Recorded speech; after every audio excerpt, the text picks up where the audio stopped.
Hey guys, welcome back here to the Fishing Teacher, and appreciate you guys swinging by the channel to check out today's episode. And guys, today we are on Truman Lake right now. The water's up high in the willow trees and the bushes. Perfect time to give you guys some tips and advice on fishing flooded willow trees, flooded cover, flooded bushes, which are very common this time of year in May and June. So I'm going to sort of go over down this bank here, and I'm going to sort of show you what to look for and sort of explain to you guys how the fish position in this type of cover, and definitely think it's going to help you guys catch some fish the next time you encounter this. And also guys, one of the best lures that you can fish in flooded cover like this is a jig. Like my Blaukat, this is my Blaukat Throwback jig from Cumberland Pro Lures, guys. I'll put this in my tackle warehouse link in the description of the video. We got 7 different colors and 3 different sizes. A 1/2 ounce jig, living rubber like this, guys, is an excellent choice to catch quality fish in and around this flooded cover. In fact, it's without a doubt probably my favorite lure to fish with it, because if you can get them to bite it, you're definitely going to catch the biggest fish. Okay, so one of the things about this, guys, is when you're talking about fishing flooded cover like this, you've always got to consider the water clarity and the water depth, because based upon how high the lake is in the springtime or early summer like this, it really dictates how you want to fish and the type of cover you're looking for. But specifically what I want to talk about today is I want to show you guys some prime examples of where these fish live at when you have flooded cover. So I'm going to turn the camera around here right now, guys, and I'm going to sort of go through here and show you what to look for. So here we go. Okay guys, let's go to a little tour here. I'm going to sort of show you what I like to look for when I'm fishing these flooded cover like this. Now, first of all, just like anything else, you're going to do a lot better if you concentrate on the shade. So you can see here, you know, you got shade coming off of some of these bushes. Obviously, flipping is going to be better on a shady day. But when you're talking about willow tree cover, you got 2 different types of willows. You got these type of willows right here that have the big, thick bases on them. And then you have the smaller willows that are going to have the smaller willows on them. Now, this is my favorite type of willow tree to fish right here. See the big bases on them? Fish love to be around the base of those willows. There's a lot of cover. They like to be around the larger diameter willow trees like this. I have caught so many big fish flipping and pitching in and around that type of cover. So this is some of my primary places I look for. Now, if you do have the bigger willow bases like this, try to concentrate on flipping in and around the big bases there. But if you're in a willow tree like this, is a little bit more, you know, immature willow tree, you don't have the big branches, you know, you need to concentrate on it doesn't have the big roots or the big bases. You need to concentrate on more of the limbs area, like where the limbs come out off the water there. And there's always going to be a key spot in there. Now, if you look back in there, in some of these areas here, you can see little openings. Like you can see little openings that are like, you know, maybe 10 inches in diameter. Those are perfect places. You don't want to get into an area that has got real gnarly, super tight stuff, because the fish can't move around. So what I like to look for is I like to look back in there and sort of see where it opens up a little bit. And that is a prime area in those type of areas, but you got to get your bait way inside of there. Now, the other type of cover you're going to encounter when the lake's flooded are flooded bushes. Now, these happen to be here in Missouri. These are called buckbrush.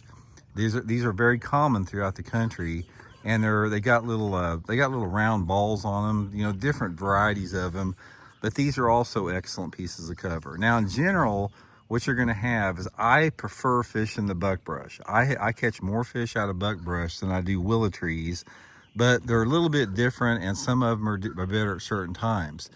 Most of the time, if you're going to fish a willow trees are better if you have a little bit more water in them. In other words, I like to have like 3, 4, 5 foot of water in the willow trees. And in these buckbrushes here, since the cover and the limbs are smaller and a little bit tighter, you know, you can get away with shallower water. So a lot of times, you know, 2 foot of water is going to be plenty in these bushes here versus the base of the willow trees. So, and sometimes, like I said, it just depends, guys. Sometimes, you know, you can pattern them, and sometimes all the fish are in the bushes here. Sometimes they're in the willows. And another thing that you got to figure out is you have to figure out where the fish are positioned in the bush based upon some variables like light intensity and water clarity. Now, sometimes, you know, well, actually most of the time they are going to be in the thickest part of the bush, but I have seen some situations where they're on the perimeter of the bush here. This is especially true if the water is really high and has come up real quick. They don't like to get back in the thick stuff. They don't really need to because there's plenty of water depth. So if you have about over 5 foot of water in the flooded cover there, try concentrating a lot of times on the outer edge here. Like pitch your worm or your jig not into the bushes, but just along the outside. And a lot of times those fish, they like to hang in and around the bushes, but not necessarily inside of them. Okay, that's just some foundational advice that has helped me catch a lot of fish out of willow trees. But guys, let me tell you one of the realities of fishing willow trees. Sometimes, like I said, they're all over them, and other times you can't get a bite out of them. It's like, I have fished so many different days on the water where everything is perfect. It's like there's the perfect amount of water in the willow trees and the bushes. The water looks great. You see minnows flickering around, and I can't catch a dang fish out of it to save my life. You know, sometimes they simply don't use that cover. They're in different type of areas. They're out deeper. They just don't want to be in there for whatever reason. It's really puzzles me sometimes to see what that is, but the only way that you're going to know is you're going to have to fish through there. Sometimes it's a bait selection. You know, sometimes they want a bulky bait like the jig, which that's my favorite, and sometimes they want a little bit more subdued presentation. Sometimes they want a curly-tailed worm, sometimes they want a straight-tailed worm, sometimes they want a creature bait, sometimes they want a tube. A lot of it is just the bait selection sometimes, and the color selection and the size of sinker. Sometimes you have to match everything correctly. You got to have the right, you know, sinker size. You got to have the right color. You got to have the right bait profile. So it's not just as easy as just tying on a lure and fishing willow trees. I mean, there's a lot of complexities to it, but man, it is fun. When they're biting in willow trees, guys, it's some of the funnest fishing that you're ever going to have. I mean, it's close quarter combat, and most all of my fondest memories about bass fishing has come out of these willow trees. Another thing, guys, is you can catch them on topwaters around real as good. I remember back when we were a kid at Grand Lake, there was an old guy that, you know, fished the lake a lot. His favorite thing to do was to throw a jitterbug along the outside of these willow trees.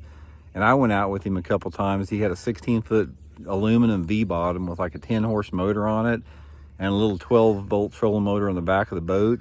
And he'd just take a spin cast reel and throw that jitterbug around the willow trees in the shade, and he caught some good fish doing that. So stay open-minded in terms of how that goes. But anyway, guys, a couple tips about fishing willow trees. Hope you guys enjoyed it. Appreciate the support of the channel, guys. Thanks to everybody that has subscribed here to the Fishing Teacher. You know, hit that like button, hit the hype button, and use all our links. Really appreciate that.